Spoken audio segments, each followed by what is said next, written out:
Senior police are exasperated after one of the offenders behind a spree of racist hate attacks walked free without a jail term.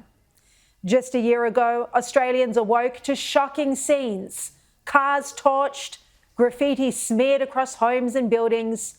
Even Matt Moran's restaurant Chiswick was targeted. These attacks rocked the country and shook our neighbourhoods. Police worked tirelessly, under pressure and with limited resources. It is brazen. It is offensive. The behaviour of the people who did it is disgusting. This incident is an isolated incident. Those vehicles, like I said, there were 10 that were graffitied, and there were 3 premises, and that's all that we have at the moment. And there hasn't been anything of this similar type of graffiti in recent times. Their work in tracking down the perpetrators was extraordinary. One of them was 20-year-old Thomas Stojanovski. Are you an anti-Semite? The police got the wrong person. Do you hate the state of Israel?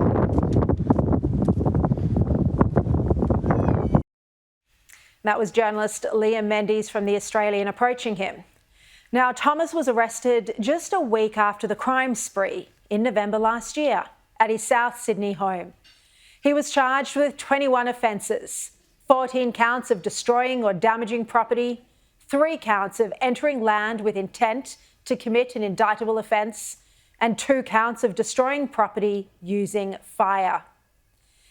Yet a year on, Judge Scott Nash at Sutherland Local Court has outrageously allowed Thomas to walk free. No jail time, none.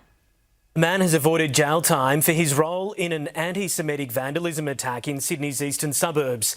Thomas Stojanovski was paid $1,000 to act as a lookout, while another man scrawled offensive slogans on cars and buildings in Wallara in November last year.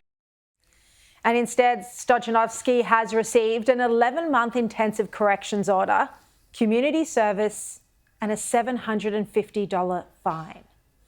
Judge Nash acknowledged the graffiti was anti-Semitic, but he found that Stojanovski was motivated by money and not hate.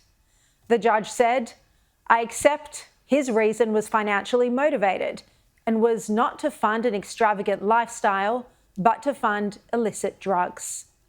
He said Stojanovski's case served as a reminder that there is simply no tolerance for this type of offending. But the sentence suggests the exact opposite. It sends a message that the court is tolerating this hate, this vandalism, this destruction on our streets.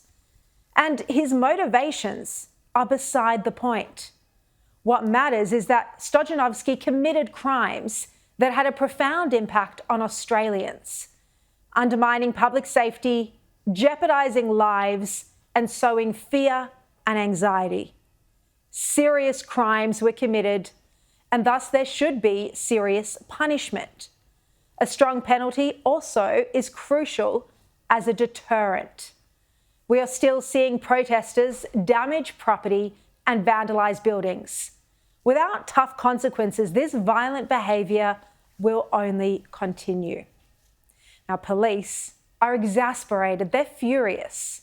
I spoke with senior police figures today about this light sentence from Judge Nash, and one source told me, on the angst it caused, not just in the Jewish community, but the broader community, the penalty is disproportionate to the harm that the incident caused. And I think that's the bottom line. Part of sentencing shouldn't just be about what's the individual circumstances of someone. It should be a deterrent to others to commit these crimes. We're losing that aspect when there's no jail time behind it. And a second senior police figure told me this: the criminality of the accused is not reflected in the sentence, and it does not reflect community expectations for these types of crimes. And that source made the point to me that if someone didn't like the Jewish community, they could simply pay an individual with no ideology to commit the crimes if that individual was only motivated by money. So as you can see, this is highly problematic. And what's more, the Australian newspaper reports that when the sentence was handed down, the 21-year-old's face fleetingly broke into a seemingly wry smile. He hasn't apologised publicly. He's shown no public remorse. It's a similar situation in Victoria, where an accused arsonist behind the Adas synagogue firebombing was granted bail. And that caused more than $20 million in damage. And then you can't quantify the damage it caused to our nation, the destruction of a place of worship in Australia. It was extremely difficult for police to track that individual down, and yet now he's out on bail. And then another Melbourne arsonist who set a different synagogue on fire was freed from jail after 134 days. Now, these attacks could easily have killed worshippers inside.